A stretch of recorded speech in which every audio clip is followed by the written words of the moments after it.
संसद महोत्सव में प्रथम स्थान प्राप्त कर देश का नाम रोशन करने वाली रागेश्वरी अंजना पहुंची मनासा, जहां मीडिया से हुई खास चर्चा। युवा कार्यक्रम एवं खेल मंत्रालय, भारत सरकार द्वारा नेहरू युवा केंद्र एवं राष्ट्रीय सेवा योजना के माध्यम से संसद के सेंट्रल हॉल में आयोजित तृतीय राष्ट्रीय युवा संसद महोत्सव 2022 में मध्य प्रदेश का प्रतिनिधित्व करते हुए प्रथम स्थान प्राप्त करने वाली भोपाल की रागेश्वरी अंजना का शुक्रवार को अपने पिता BL अंजना के साथ अल्प प्रवास पर मनासा के शिक्षक गणेश जैन के यहां आगमन हुआ तो द फेस ऑफ इंडिया की टीम ने पहुंच रागेश्वरी से मुलाकात की। मुलाकात के दौरान रागेश्वरी ने बताया कि वो मंदसौर जिले की सीतामऊ तहसील के छोटे से गांव खेड़ा की मूल निवासी है एवं वर्तमान में वह BU भोपाल में BA LLB की तृतीय वर्ष की विद्यार्थी है। यह पहला मौका है जब राष्ट्रीय युवा संसद में मध्य प्रदेश के किसी प्रतिभागी ने पहला स्थान प्राप्त किया है। 2 दिन चली प्रतियोगिता में रागेश्वरी ने देशभक्ति और राष्ट्र निर्माण विषय पर अपना वक्तव्य दिया। साथ ही कहा कि मेरी यह उपलब्धि देश के युवाओं के लिए प्रेरणा का कार्य करेगी। मैं चाहती हूँ यूथ मोबाइल के मकड़ जाल से बाहर निकले व राष्ट्र की धरोहर संस्कृति के लिए काम करे व आगे आए। आरक्षण के इस दौड़ में, जी हाँ, आरक्षण के इस दौड़ में बेटियों को उनकी मां के गर्भ में आरक्षण दिलाना चाहती हूं।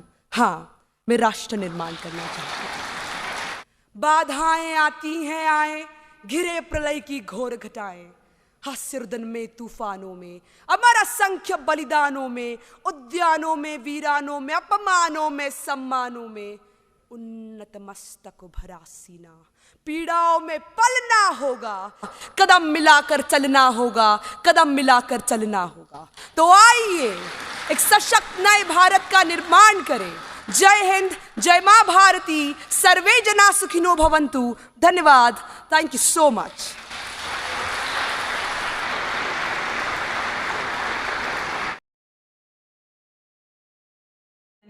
सारा प्रॉपर चेकअप करके हम लोग फिर अंदर गए और मध्य प्रदेश का नंबर बीच में आता है हमें, जो कि म है तो A से शुरू होता है। हाँ, तो लंच से जस्ट पहले मध्य प्रदेश का मतलब आधा सेशन के आखिर में मध्य प्रदेश का नंबर आता है। तो मैं भगवान से प्रार्थना करती हूँ, प्रभु बहुत डर लग रहा है, लंच करवा दो उसके बाद में। मेरा नाम रागेश्वरी अंजना है। 2017 में मोदी जी ने जो एक पहल शुरू करी थी कि युवाओं को एक मंच दे जहाँ पर वो अपनी बात रख सकें, बाकी युवाओं के मुद्दे देश के समक्ष ला सकें। तो राष्ट्रीय युवा संसद 2019 में इसकी शुरुआत हुई और 2022 में जो विगत वर्ष में हुई थी उसकी मैं विजेता रही हूँ। मध्य प्रदेश का मैंने प्रतिनिधित्व किया है राष्ट्रीय स्तर पर और NSS की स्वयं सेविका भी हूँ। तो चूँकि एक युवा के स्तर पर, युवा मंच पर एक युवा के रूप में मेरा वहाँ पे प्रतिनिधित्व रहा, तो मैं चाहूँगी कि क्योंकि युवा प्रत्येक राष्ट्र की नींव होता है और आगे का भविष्य युवाओं के कंधों पर आधारित होता है, क्योंकि आज का युवा मोबाइल की दुनिया में और टाइम पास की दुनिया में बहुत खोया हुआ है। तो हम चाहते हैं कि अपनी संस्कृति से जुड़े, अपने जीवन में एक फोकस लेकर आए जो आज 15 जगह पर लगा हुआ है, क्योंकि 15 जगह पर 2 नाव पर पैर रखे कोई चल नहीं सकता। तो एक फोकस मैं चाहूँगी कि युवा अपने लाइफ में डेवलप करें और अपने गोल्स को लेकर सीरियस होंगे कि वो एक पर्सनल नहीं, एक कलेक्टिव रिस्पॉन्सिबिलिटी है।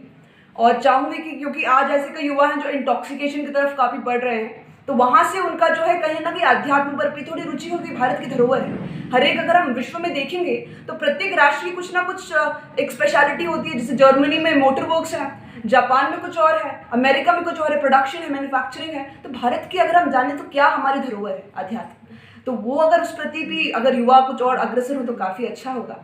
और साथ ही साथ हमारे इतिहास के प्रति अगर थोड़ा और जागरूक हो जाए तो that will be a wonderful situation.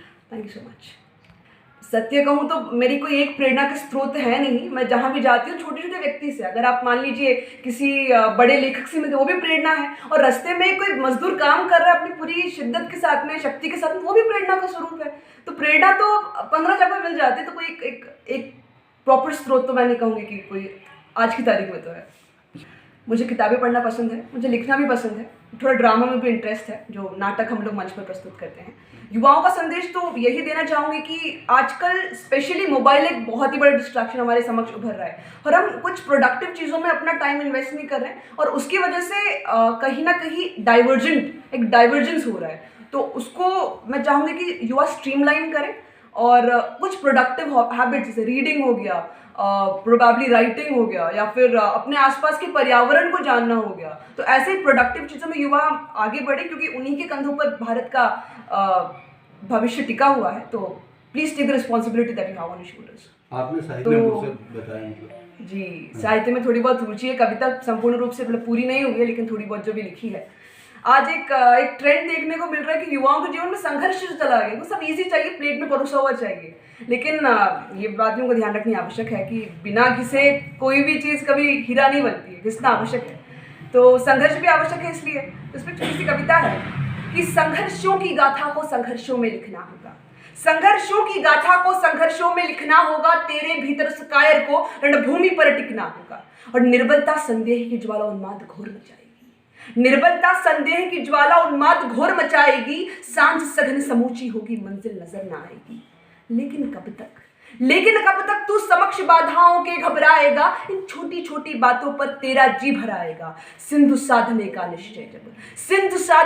निश्चय जब नद पोखर से कैसा भयब, जीवन के इस समर भूमि पर अभिमन्यु सा लड़ना होगा। संघर्षों की गाथा को संघर्षों में लिखना होगा। वो खेल खिलौने वाले वो दिन बीत गए, अब जाग जरा तो, ये खेल खिलौने वाले वो दिन बीत गए, अब जाग जरा तो, इस कोश के जटिल खेल में अंतर मन को भाप जरा तो। ये रसमयी रातें देर सवेरा, मृग तृष्णा सब मोहने गेरा, नव कीर्तिमान रचने हेतु यम निद्रा को खोना होगा। संघर्षों की गाथा को संघर्षों में लिखना।